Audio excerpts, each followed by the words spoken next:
नमस्कार, मैं रवीश कुमार। हिंदू औरतें हों या मुस्लिम औरतें, संवैधानिक, सामाजिक, राजनीतिक और धार्मिक संस्थाओं से वो अपने हकों के लिए आज भी लड़ रही हैं, कल भी लड़ती रहेंगी। कहीं 3 तलाक का मसला है तो कहीं गर्भ में बेटी मार दिए जाने का मसला। इसलिए यह समझने की भूल ना करें कि मुस्लिम औरतों की लड़ाई 3 तलाक के खात्मे से खत्म हो जाएगी, और ना ही ये शुरू होने वाली है। बुनियादी रूप से औरतों की लड़ाई अपने धर्म से कम मर्दों से ज्यादा है। कॉरपोरेट कंपनियों का कौन सा धर्म है जहां महिला सीईओ को मर्द सीईओ से कम वेतन दिया जाता है और हम ये खबर अखबार में पढ़कर सो जाते हैं। संविधान से सारे अधिकार मिलने के बाद भी कौन से धर्म की औरतें हैं जिनके जीन्स और स्कर्ट पहनने पर ऐतराज जताते हुए नेता आज भी मिल जाते हैं। आज भी केरल के सबरीमाला मंदिर में औरतों को रजस्वला के समय अंदर जाने की अनुमति नहीं है। इसके खिलाफ यंग लॉयर एसोसिएशन ने सुप्रीम कोर्ट में याचिका डाली है कि ऐसे प्रतिबंध हटा दिए जाएं। इस मामले में सुप्रीम कोर्ट ने 20 फरवरी को अपना फैसला रिजर्व किया था। आज तक भारत में मंदिरों में दलितों के प्रवेश को लेकर आंदोलन हो रहे हैं। मई 2016 में उत्तराखंड के एक मंदिर में दलितों के प्रवेश को लेकर बीजेपी के सांसद तरुण विजय ने जब आंदोलन किया तो उन पर जानलेवा हमला हो गया। लेकिन वहीं कई वर्ष पहले पटना के हनुमान मंदिर में दलित पुजारी को आराम से बिठा दिया गया। उसी तरह शनि शिंगणापुर में महिलाओं के गर्भगृह तक जाने को लेकर औरतों ने जोरदार आंदोलन किया। धर्म गुरुओं ने इस लड़ाई की शुरुआत नहीं की थी, तृप्ति देसाई नाम की महिला ने की। मतलब औरतों को अपनी धार्मिक संस्थाओं और संवैधानिक संस्थाओं से अकेले ही लड़ना पड़ेगा, बिना लड़े मर्द उन्हें एक कुर्सी तक नहीं देने वाले। हाजी अली का मामला भी ऐसा ही है। मध्य प्रदेश और राजस्थान में दलित दूल्हों को पत्थर से मारने की खबरें आज भी आती हैं जब वे घोड़ी चढ़ते हैं या कार से जाते हैं। इसलिए कहा कि समाज को बदलने की लड़ाई लंबी है। 11 मई से सुप्रीम कोर्ट की 5 जजों की बेंच ने शायरा बानो की याचिका पर दैनिक सुनवाई शुरू करने का फैसला किया ताकि जल्दी से फैसले पर पहुंचा जाए। पिछले साल शायरा ने 3 तलाक, हलाला और बहुविवाह को चैलेंज किया। इसी सोमवार यानी 9 मई को इलाहाबाद हाईकोर्ट ने कहा कि पर्सनल लॉ के नाम पर मुस्लिम औरतों के संवैधानिक अधिकार का उल्लंघन नहीं हो सकता। दिसंबर 2016 में इलाहाबाद हाईकोर्ट ने ही 3 तलाक को असंवैधानिक माना। आज तक 3 तलाक काफी चर्चा में है आजकल। तो आप समझेंगे कि अदालतें सक्रिय हो गई होंगी। 2 मई 2002 को बॉम्बे हाई कोर्ट की 3 सदस्यीय औरंगाबाद बेंच ने दगदू पठान बनाम रहीम बी दगदू पठान मामले में फैसला दिया कि मुस्लिम दंपतियों को अदालत में बाकायदा साबित करना होगा कि उनके बीच तलाक हो चुका है तथा इससे संबंधित शरीयत कानून की सभी शर्तें पूरी की गई हैं। अन्यथा किसी भी प्रकार की मौखिक या लिखित बयान द्वारा तलाक को अदालत नहीं मानेगी। शिबा असलम फहमी जो हमारी आज की मेहमान है, उन्होंने इस मसले पर 2002 के साल में ही हेडलाइन प्लस में लिखा था कि यह फैसला 1981 के असम हाईकोर्ट के फैसले पर आधारित है। 2002 में शमीम आरा बनाम उत्तर प्रदेश सरकार केस में सुप्रीम कोर्ट भी 3 तलाक को गलत ठहरा चुका है।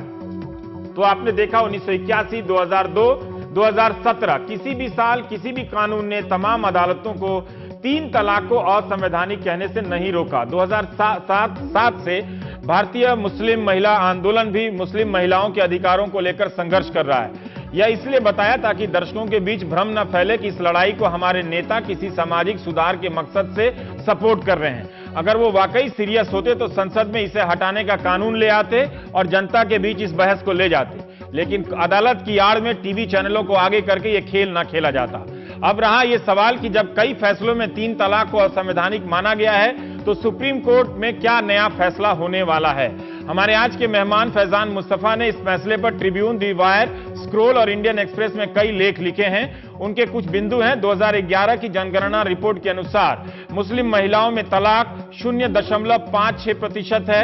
2011 की जनगणना रिपोर्ट के अनुसार हिंदू महिलाओं में तलाक और परित्यक्ता जिसे कहते हैं उनका प्रतिशत 0.76 है। यह आंकड़ा इस भ्रम को तोड़ता है कि सारी मुस्लिम औरतें 3 तलाक से त्रस्त हैं और मुस्लिम समाज में सुबह शाम तलाक देने के अलावा कोई काम नहीं है। लेकिन इसका मतलब यह नहीं कि 3 तलाक की गुंजाइश छोड़ दी जाए। एक ही मुस्लिम औरत का हक इससे मारा जाता है तो इसे समाप्त करने की मांग पूरी तरह जायज है और संवैधानिक है। भारतीय मुस्लिम महिला आंदोलन ने मुस्लिम पर्सनल लॉ बोर्ड की तरह अपना कोर्ट बनाया है। शरई कोर्ट कहते हैं, जहां कई मामले आपसी बीच बचाव से निपटा दिए जाते हैं। इस कोर्ट के सामने आए कई मामले 525 तलाक के मामलों में सिर्फ 0.2% तलाक फोन से दिए गए, 0.6% तलाक ईमेल से और 1 तलाक SMS से हुआ। फिर भी कोई ईमेल से तलाक दे सकता है, इसके पक्ष में आप आज भारत में किसी को नहीं समझा सकते। इस तरह की हर संभावना को खत्म हो जाना चाहिए।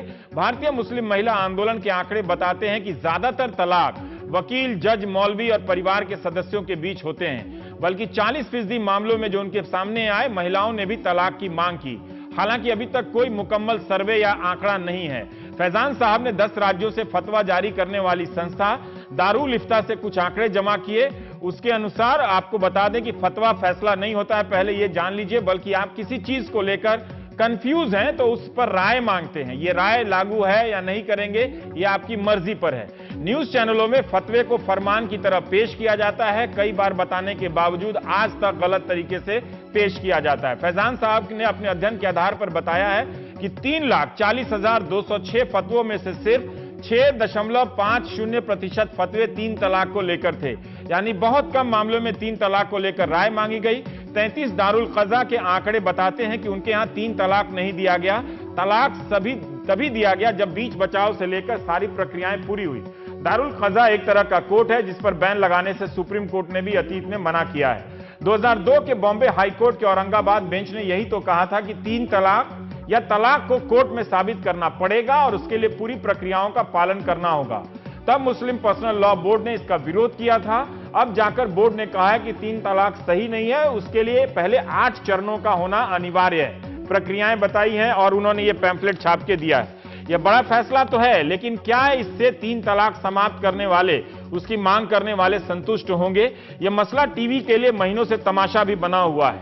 कई मौलाना 3 तलाक के पक्ष में अजीब अजीब तर्क दे रहे हैं, जिन्हें टीवी पर ना आने वाले कई मौलाना बेहद एतराज से देख भी रहे हैं। महाराष्ट्र में शिक्षण संस्था चलाने वाले और इस्लामिक विद्वान अतहर ब्लड बैंक के जो चेयरमैन हैं, उन्होंने सैयद शहाबुद्दीन सल्फी फिरदौसी, उन्होंने फोन पर मुझे बताया कि यह मसला इंसानियत का है, कौम का नहीं। इंसानियत कहती है कि औरतों के साथ नाइंसाफी इस्लाम के खिलाफ है। जो लोग 3 तलाक देते हैं वो मजहब का मजाक उड़ाते हैं। तो हम प्राइम टाइम में बात करेंगे। हमारे 3 मेहमान हैं। फैजान मुस्तफा साहब हैं, वाइस चांसलर नलसर हैदराबाद, खातून शेख हैं मुंबई से, भारतीय महिला मुस्लिम आंदोलन, और शिबा असलम फहमी हमारे साथ हैं इस दिल्ली स्टूडियो से, रिसर्च फेलो।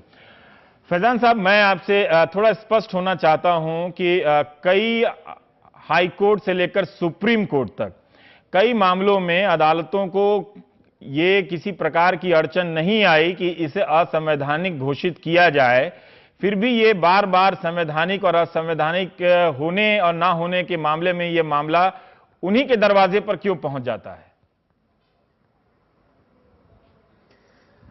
रवीश, ऐसा है कि एक बात ये समझ लें कि जितने भी हाई कोर्ट्स हैं जिनमें ये मसला गया, उन्होंने हर बार ये कहा कि जो कुरान में और हदीस में प्रोसीजर है, यानी जो आपका सही पर्सनल लॉ है, उसको आप फॉलो करें। अब इसमें अजीब बात यह है कि कभी भी ये जो इलाहाबाद हाई कोर्ट का आपने कल के फैसले का जिक्र किया कि पर्सनल लॉ और संविधान से क्या संबंध है, तो आप देखें जितने भी फैसले हैं, इंक्लूडिंग सुप्रीम कोर्ट का शमीमारा का फैसला, उसमें अदालत ये चाहती है कि हिंदुस्तान के मुसलमान जो उनका असली शरीयत का लॉ है, जो उनका रियल लॉ है, उसको फॉलो करें। दूसरी चीज ये आप समझ लीजिए कि किसी भी चीज को असंवैधानिक कहने के लिए 2 चीजें होनी चाहिए। एक तो ये कि वो लॉ हो, लॉ को असंवैधानिक करते हैं, या ये कि वो एग्जीक्यूटिव का कोई एक्शन हो जिसको असंवैधानिक करते हैं। तो संवैधानिक की बहस जो है वो राज्य के बारे में होती है कि राज्य का ये एक्शन असंवैधानिक है। तो एक प्रश्न ये उठता है कि क्या पर्सनल लॉ लॉ है? इस पे बॉम्बे हाई कोर्ट और सुप्रीम कोर्ट के कई फैसले हैं जिसमें उन्होंने इसको लॉ नहीं माना है। दूसरी चीज ये कि किसी चीज को असंवैधानिक कहने के लिए यह देखा जाता है किसी लॉ को कि जिसने वो लॉ पास किया है क्या उसको वो शक्तियां प्राप्त थी। यानी अगर पार्लियामेंट ने लॉ बनाया है तो क्या पार्लियामेंट को वो पावर थी यूनियन लिस्ट के तहत या कॉन्करेंट लिस्ट के तहत। और दूसरे क्या वो लॉ किसी मौलिक अधिकार का हनन करता है। ठीक है, अब यहाँ एक तो ये सारे जितने भी केसेस हैं, इन सारे केसेस में उच्च न्यायालयों ने जो फैसले दिए हैं वो मुस्लिम पर्सनल लॉ को ध्यान में रख के दिए हैं और ये कहा है कि आपने मुस्लिम पर्सनल लॉ सही से फॉलो नहीं किया। ठीक है शिबा, ये सही फैसला क्या है जो शरीयत का है, सही शरीयत लॉ का मतलब ये लड़ाई क्या है, ये मांग क्या है कि शरीयत जो सही शरीयत है उसके हिसाब से तलाक की इजाजत मिले, या जो बाकी लोगों के लिए है, बाकी दूसरे मजहब के लिए जो तलाक की प्रक्रिया है हिंदू मैरिज एक्ट के हिसाब से होगा, उसके तहत एक ही पैमाना हो, ये वो हिंदू औरत हो या मुस्लिम औरत हो, दोनों की तलाक देने की प्रक्रिया एक हो।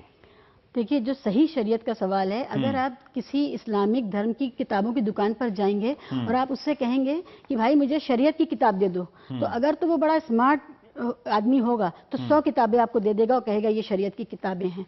और अगर वो बेचारा सीधा साधा आदमी होगा तो कहेगा शरीयत की तो कोई किताब नहीं है, ऐसी तो कोई किताब है नहीं। तो शरीयत की कोई एक शरीयत है नहीं इस दुनिया में। ठीक है, खुद हिंदुस्तान के अंदर इतनी शरीयत है, शिया की अलग, सुन्नी की अलग, बोहरा की अलग, अहले हदीस की अलग, वगैरह वगैरह। तो इसको हम आम भाषा में कहते हैं ना जलेबी छानना, कि ये मामला कहीं नहीं पहुंचेगा।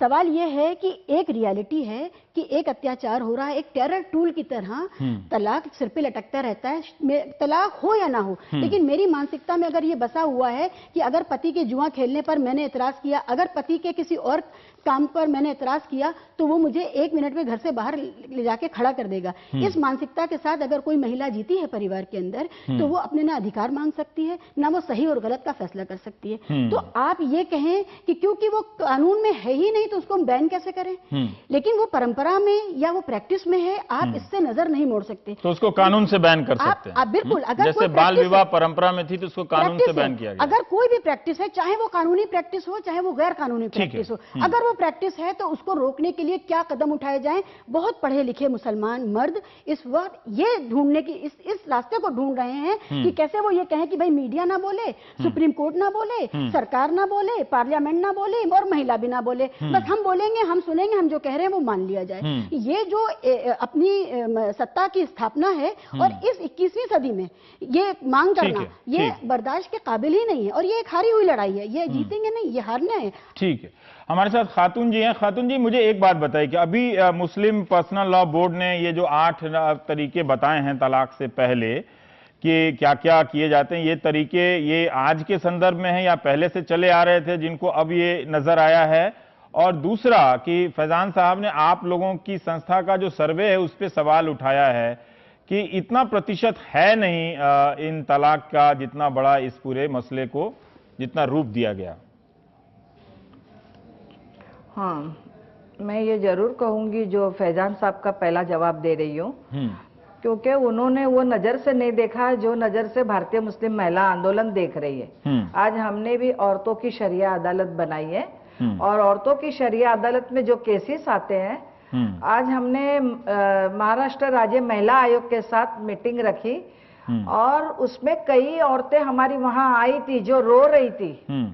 यहाँ तक है कि जो गवर्नमेंट डिपार्टमेंट के लोग थे वो रो रहे थे। इनको क्या पता है, इनको कुछ नहीं मालूम है कि ये आंकड़े सही है या गलत है। आके देखिए, हम तो ये कहते हैं उनको 1000 बार दावत देते कि आइए देखिए हमारे यहाँ पर। राइट, ठीक है। अभी भी कितनी औरतें जो जमाते इस्लामी हिंद, जमाते सुन्नी जो हरे साफे बांधते, उसने किस तरह की तलाक दिया है कि चिट्ठी फेंक के उसके घर पर और चले गया कि मैंने तुझे तलाक दे दिया, देख ले। तो क्या इस तरह की तलाक होती है?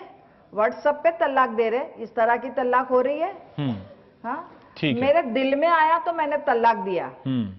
ये जो शिबा कह रही थी आप उसी को बढ़ा रही है। फैजान साहब, मैं यही जानना चाहता हूं कि अभी संख्या और प्रतिशत को छोड़ देते हैं, अगर ये प्रवृत्ति है कि आपको 1 सेकंड के भीतर तलाक कोई दे दिया जाए, भले कोई हमारे पड़ोस में जानने वाला ना देता हो, हमारा कोई दोस्त यार कोई घर में ना होता हो, लेकिन कि कोई किसी कमजोर महिला को सताने का इससे अच्छा तरीका कुछ और नहीं हो सकता, उसके पास धर्म के हिसाब से और कानून के हिसाब से इस तरह का अधिकार होना ही क्यों चाहिए?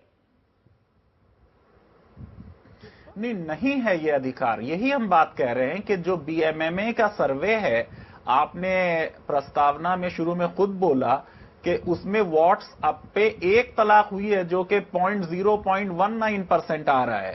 तो बीएमएमए के सर्वे से भी ये साबित नहीं होता कि ईमेल से और टेलीफोन से और व्हाट्सएप पे तलाक हो रही है, लेकिन मीडिया ने उसको आउट ऑफ प्रोपोर्शन प्रेजेंट किया। अब जो कानून की बात है और धर्म की दोनों तरह से बात आपने देख ली कि पर्सनल लॉ बोर्ड ने बताया कि तलाक का सही तरीका क्या है, वो 8 स्टेप आपने पढ़ लिए हैं। दूसरे देश का कानून वो है जो सुप्रीम कोर्ट ने शमीम आरा में ले डाउन कर दिया कि तलाक जो है उसके लिए कोई रीजनेबल कॉज होना चाहिए। जब उसकी कोई माकूल वजह हो तब आप आर्बिट्रेशन करेंगे, सुलह समझौते की कोशिश करेंगे। जब सुलह समझौता खत्म हो जाएगा तब आप तलाक एक बार देंगे और 3 महीने वेट करेंगे। 3 महीने के बाद ही तलाक मुकम्मल होगी। ठीक है, इसका मतलब ये कि ना कानून के हिसाब से ना शरिया के हिसाब से व्हाट्सएप। मेरा इसमें एक सवाल है फैजान साहब कि ये सुप्रीम कोर्ट ने व्यवस्था दी है, ठीक, इन व्यवस्थाओं को, इन तमाम विवादों के तक तो मुस्लिम पर्सनल लॉ बोर्ड सोया रहा, ठीक है। अब उसके पास अगर उस पर छोड़ दिया जाए तो उसके पास ऐसे क्या संसाधन है कि दुनिया तक वो पहुंच जाए? तो क्यों ना इसकी संभावना को, जब आप भी गलत मानते हैं, जब शिबा भी गलत मानती हैं, जब खातून भी गलत मानती हैं, तो अगर एक आदमी भी दे रहा है, चिट्ठी से ही दे रहा है। मैंने टीवी पे किसी मौलाना को कहते सुना कि लेजिटिमेट कम्युनिकेशन मीडियम होना चाहिए, फोन से बात कर रहे हैं तो तलाक दे सकते हैं। क्यों दे सकते हैं ऐसे फोन से कि हम घर आने से पहले आप किसी को घर से बाहर कर दें? तो इसको क्यों ना एक ही बार में, मतलब इसमें अगर मगर की संभावना ना रहे, इसको समाप्त ही कर दिया जाए एक ही तरह के आदेश से। नहीं तो आप कर देंगे, मैं ये नहीं कह रहा हूं कि ऐसा आदेश ना हो। एक तो बेहतर ये है कि ये आदेश संसद पास करे, है ना। लॉ रिफॉर्म जो है वो संसद करती है तो बेहतर होता है। जुडिशरी का काम लॉ क्रिएट करना नहीं है, लॉ को इंटरप्रेट करना है। दूसरी चीज ये है कि रवीश, उसके बाद भी होगी तलाक।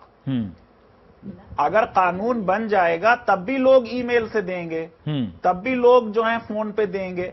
देखिए, मर्डर के विरुद्ध तो कानून जब से दुनिया बनी है मर्डर होता है ना, तब भी मर्डर के लिए तो मौत की सजा दी जाती है, तब भी मर्डर होता है। रेप होता है, रेप के लिए इतनी सजा हमने निर्भया का इस पूरा उदाहरण में एक समस्या है फैजान साहब। तो अभी देखिए जो 2-4 केसेस सामने आए हैं, इसके बाद जब मीडिया का ध्यान गया, हम मान लेते हैं प्रतिशत कम है, संख्या कम है, समझ से बाहर की चीज है कि पति अभी कहीं सऊदी में है, वहां से फोन कर दिया और तलाक दे दिया।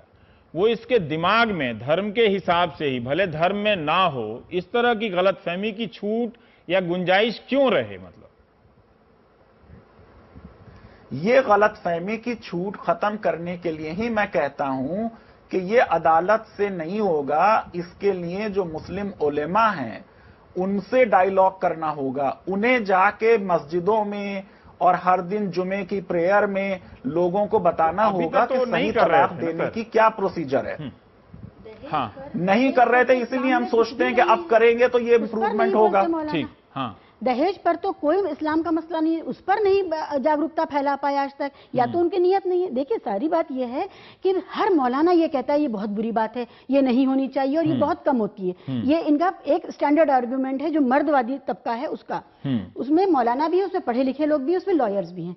सवाल ये है कि ये जो इरेशनैलिटी का एक इनपुट है इसमें कि ये बहुत बुरा है लेकिन ये जारी रहेगा, इसको हम बंद नहीं करेंगे। तो आज फैजान साहब ये कह रहे हैं, अभी भी कह रहे थे कि इसको बंद करने के बाद भी तलाक होता रहेगा। तो भाई मर्डर का कानून खत्म कर दिया जाना चाहिए, रेप का कानून खत्म कर दिया जाना चाहिए, क्योंकि रेप तो रुक नहीं रहे, मर्डर तो रुक नहीं। ये देखिए, जब और वो ये भी साथ में कह रही है, बड़ी खतरनाक बात फैजान साहब कह रहे हैं कि खुद उलेमा ही करें बैठ करके, यानी कि औरतों को बाहर रखिए, बातचीत से, सिस्टम से। उलेमा मर्द होते हैं, मर्द करेंगे बैठ के, और हम मर्दों का मामला है ये। एक फैजान साहब इस पे जवाब दीजिए, आपके बारे में ये जो बात आपने कही कि उलेमा से, औरतों का मसला है, औरतें तय करेंगी। इस्लाम कोई गुप्त ज्ञान नहीं है, उलेमा लोग अपना पक्ष रखने आ सकते हैं अगर वो चाहें तो। गुप्त ज्ञान नहीं है। और ये ऐसी एक जिंदा जबान में एक किताब आई है कुरान, जिसमें गाने भी गाए जाते हैं, जिसमें चुटकुले और लतीफे भी होते हैं। उस जबान में वो किताब है, उसको जो भी पढ़ेगा सीख जाएगा। भारतीय मौलाना अम्मा के पेट से नहीं सीख के आते, वो भी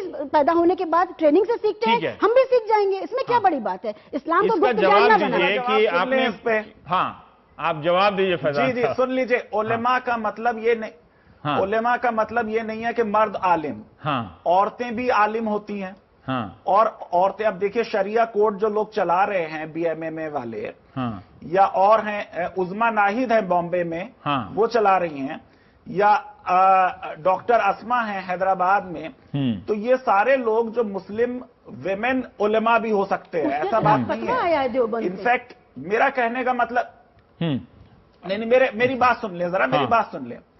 मेरे बात बिल्कुल ये समझी नहीं है, इसलिए मैं बता दूं। मेरा कहने का मतलब ये है कि किसी लॉ से सिर्फ रिफॉर्म नहीं होता। ठीक है, मतलब लेकिन लॉ से शुरुआत होती है, खत्म कर दें या रेप का कानून खत्म। पर फैजान साहब लॉ से नहीं, रवीश मैं ये कहना लॉ से शुरुआत भी नहीं होती, लॉ एंड में आना चाहिए, लॉ एंड में आना चाहिए। ये यूरोप पहले नहीं है जहां पहले सामाजिक चेतना आई, उसके बाद कानून बना। यहाँ सारे दलितों के लिए, महिलाओं के लिए, जब आप मान रहे हैं, जब ये मानने में क्या जरूरत, क्या मुश्किल है कि मुस्लिम औरतें या हिंदू औरतें वो अपने समाज में हाशिए पर हैं, उनके पास उतने अधिकार नहीं हैं, ठीक है। तो फिर अगर वो अपनी लड़ाई लड़ती हैं, जैसे तृप्ति देसाई ने अपनी लड़ाई लड़ी, जैसे खातून जी लड़ाई लड़ी है, वो अपनी जिंदगी देख रही है ना। जितनी सहानुभूति या करुणा खातून जी को होगी, उतनी सहानुभूति तो मौलाना आलिम को नहीं होगी, जो मर्द आलिम है। जो स्त्री आलिम है मैं उसकी बात नहीं कर रहा हूं। तो ये लड़ाई अगर तय भी होनी है तो इन औरतों को ही क्यों नहीं तय करना चाहिए कि उनके अधिकार कैसे होंगे?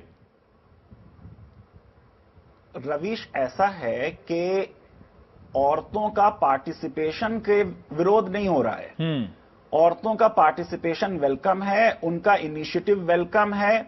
उन्होंने इस चीज को एक मास मीडिया में रेस करके, इसमें फैजान साहब आपकी ये राय हो सकती है। वेलकम है फैजान साहब नहीं रवीश, नहीं रवीश, जरा बात सुन लें।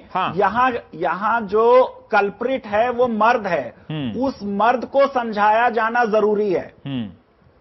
ठीक है, उस मर्द को समझाने के लिए जो मस्जिद में इमाम साहब हैं, जहां वो जाता है, वो समझता है कि ये सही बताएंगे। पर जब तक कानून का डंडा नहीं रहेगा, मस्जिद, मेरा एक सवाल है आपसे, मैं एक और सवाल फिर मैं खातून जी के पास जाऊंगा कि आप भले कह रहे हैं ये बात, अब शिवा मतलब दर्जनों उदाहरण दे रही हैं कि मौलाना लोग औरतों से बात ही नहीं करना चाहते इन मसले पर, हैं करने वाले हैं, बहुत सारे होंगे, लेकिन जब ये मसला अगर समाज के भीतर छोड़ दिया जाए तो समाज ने इन 70-75 सालों में कोई इसकी पहल की नहीं ना।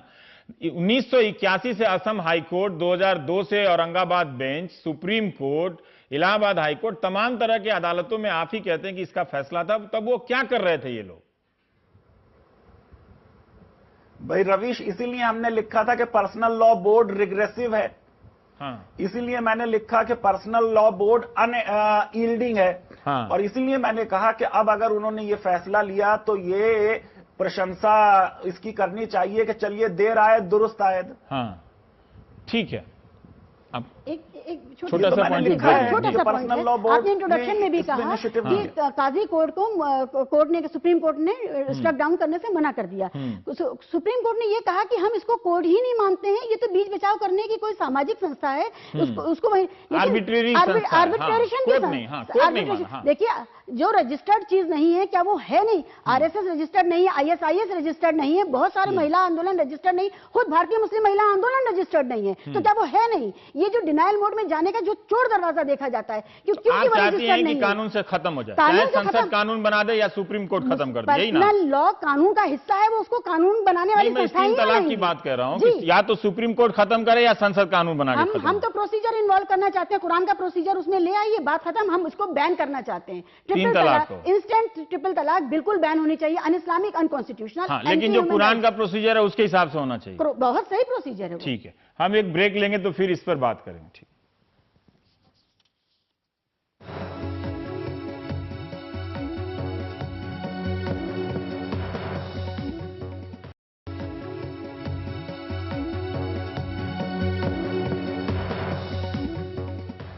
हम लौट आए। खातून जी, आपसे मेरा एक सवाल है। अभी शिवा कह रही हैं कि कुरान की प्रक्रिया के हिसाब से तलाक हो।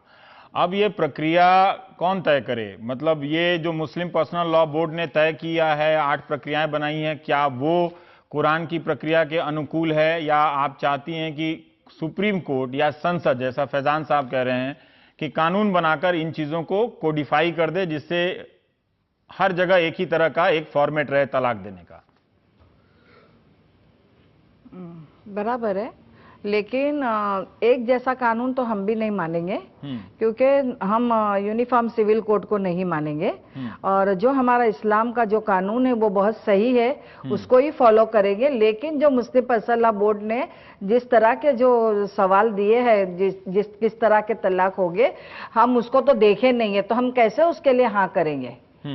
तो इसके लिए मैं एक फैजान जी से मेरा एक सवाल है कि उन्होंने ये कहा कि मर्डर हो रहे आज भी कानून बनने के बाद, तो क्या तलाक का कानून बनने के बाद क्या तलाक नहीं होंगी? तो आप बढ़ावा दे रहे, उन आदमियों को बढ़ावा दे रहे कि हाँ ये ऐसा होगा।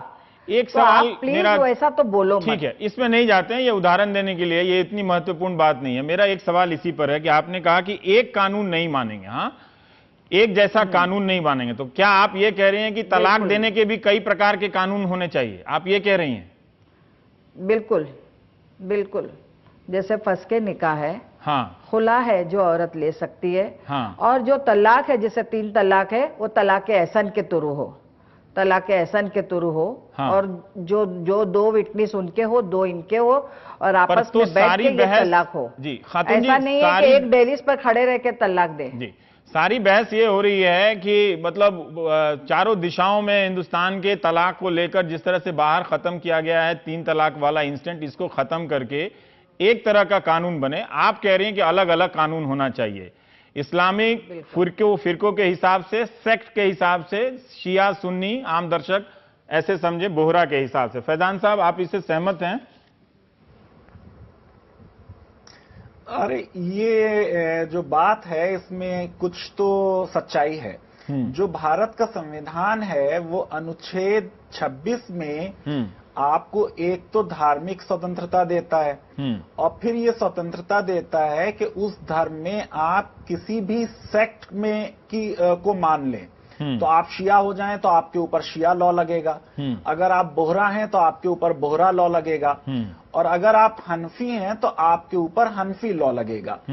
अब ये जो देश के हनफी लोग हैं वो ये कह रहे हैं कि क्योंकि हमारे लॉ के हिसाब से 3 तलाक पे तलाक हो जाती है, और शिया लॉ के हिसाब से और अहले हदीस लॉ के हिसाब से तलाक नहीं होती, तो हमारे ऊपर उनका लॉ ना लगाया जाए।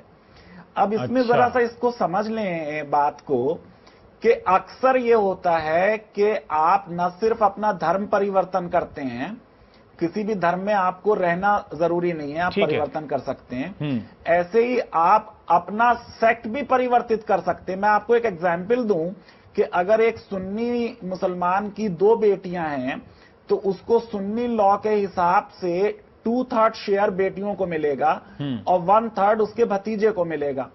अब अगर ये सुन्नी मुसलमान चाहता है कि मेरी बेटियों को ही पूरा शेयर मिल जाए तो ये फौरन शिया हो जाता है और ये कहता है कि साहब मुझे शिया लॉ के हिसाब से मेरी बेटियों को 50-50% अब मेरा एक इससे सवाल है, तो ये इंपॉर्टेंट मोड है आपके जवाब का। फ्रीडम है, ठीक है, ये इस तरह की बहस, ये बात तो आई नहीं। मैं ये जानना चाहता हूं फैजान साहब कि अगर सुप्रीम कोर्ट ने, मान लेते हैं कि 3 तलाक, इंस्टेंट 3 तलाक को बैन कर दिया, ठीक, लेकिन ये जो विविधताएं आप कह रहे हैं कि शिया के लिए अलग, सुन्नी के लिए अलग, या हनफी के स्कूलों के लिए अलग, ये बरकरार रहे, क्या ये सुप्रीम कोर्ट ये भी फैसला देगा क्या?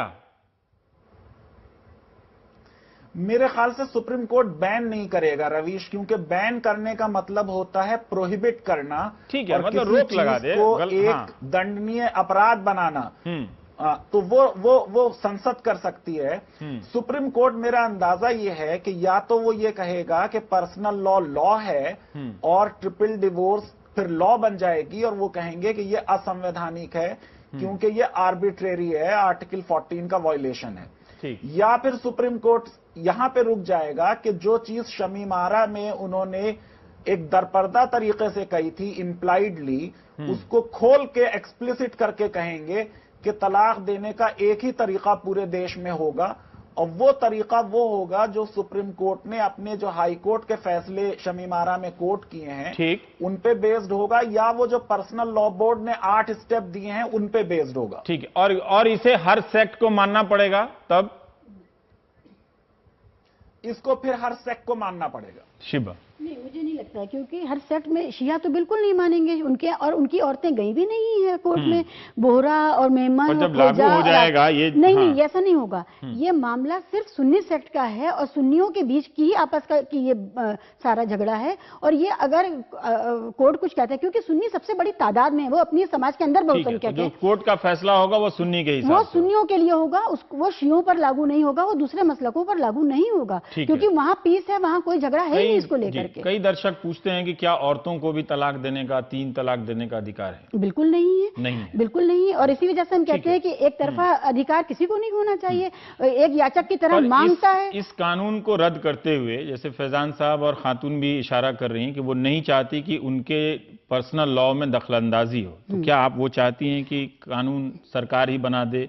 नहीं, बिल्कुल भी नहीं। हम लोगों का लगातार यही मुतालबा है कि कुरान में जो प्रोसीजर दिया गया है, देखिए हम नया कानून नहीं मांग रहे हैं, नया कानून आप नहीं मांग रहे हैं, हम कह रहे हैं जो कानून है वही रहे, प्रोसीजर इंट्रोड्यूस कर दीजिए। अभी पता नहीं कैसे और वो कानून जो शरिया कोर्ट है उसी में अमल हो जाए, या उसमें तलाक कराने के लिए वकील ढूंढना पड़े, कोर्ट में जाना पड़े? देखिए, तलाक कराने के लिए वकील या काजी या किसी की भी जरूरत नहीं है, अगर घर वालों ने ही उसी प्रोसीजर को फॉलो कर दिया है। जी, संक्षेप में फैजान साहब, अलग है, हम फिर इस पर आगे भी चर्चा करेंगे, कई बार कर चुके हैं, फिर भी हम जानना चाहते हैं कि अगर नया व्यवस्था क्या होगी, नई व्यवस्था क्या हो सकती है? फिर इसकी कोई समझ नहीं है हमारे सामने। नई व्यवस्था कुछ नहीं होगी।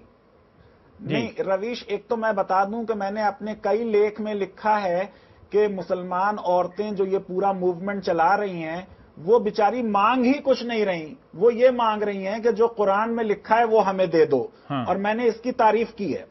दूसरी चीज के सुप्रीम कोर्ट भी इस केस में सिर्फ इतना ही करेगी, हाँ। कि जो कुरान में तलाक देने का तरीका दिया हुआ है, हाँ। और जिसको अब पर्सनल लॉ बोर्ड ने मान लिया है, वो उसको कहेंगे कि तलाक इस तरीके से होनी चाहिए। देखिए, सारे मुस्लिम्स जो हैं इसमें वो कह रहे हैं हमें धर्म की स्वतंत्रता है, और धर्म की स्वतंत्रता वो है जो उनका धर्म है, और वो कह रहे हैं कि धर्म वो है जो कुरान में लिखा है। ठीक है, बहुत बहुत शुक्रिया।